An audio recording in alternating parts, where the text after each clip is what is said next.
A genetic study of Tasmanian devils has uncovered signs that the animals are rapidly evolving to defend themselves against an infectious face cancer.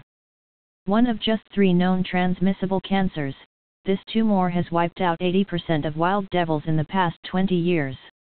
Researchers looked at samples from 294 animals, in 3 different areas, before and after the disease arrived. 2 small sections of the devil genome appear to be changing very fast, and contain possible cancer-fighting genes. The team, made up of US, UK and Australian scientists, described their findings in the journal Nature Communications. They say the results offer much-needed hope that the species, which is unique to Tasmania, could survive the disease. Devil facial tumor disease, DFTD, was discovered in 1996 and kills nearly every devil it infects. Essentially a single tumor that jumps between hosts, it is transferred when the aggressive beasts bite each other's snouts. Only 2 other infectious cancers are known to science. A similar tumor is shared between the genitals of dogs when they mate, and has traversed the globe since it originated 11,000 years ago. Another was discovered in 2015 affecting clams on the U.S. West Coast. Speaking to journalists in a teleconference, co-author Dr. Paul Hohenlohe said he and his colleagues were in a unique position to observe the Tasmanian devil population responding to the cancer threat, because their samples spanned separate locations and reached from 1999 through to 2014. Using the latest DNA sequencing methods, they were able to look for changes right across the devil genome. We characterized about 800,000 locations across the genome of each individual Tasmanian devil, said Dr. Hohenlohe, an evolutionary biologist at the University of Idaho.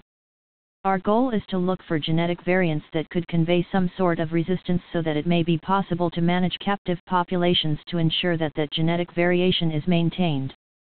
Sure enough, among that wealth of data, the team found that 2 particular stretches of DNA were under acute selection pressure, they were changing faster than the rest of the genome, and specific gene variations were obviously on the rise, in all 3 populations.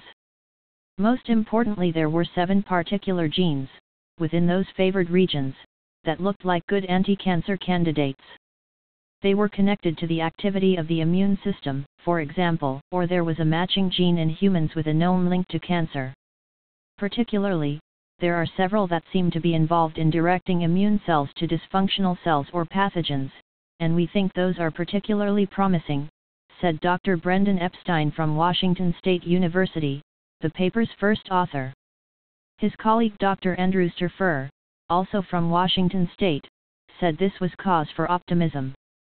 Despite the devil's steep decline, several populations, including those in the study, have survived beyond the point where scientists expected them to vanish. These findings may explain why. First and foremost, this gives us hope for the survival of the Tasmanian devil, which is predicted to be extinct but isn't, Dr. Sturfer said. We see that the devils apparently are evolving genes that may be associated with resistance to the disease. Particularly exciting, he said, was the speed at which these adaptations appeared to be happening. We're talking about roughly 6 generations in some populations, which is a very short period of evolutionary time.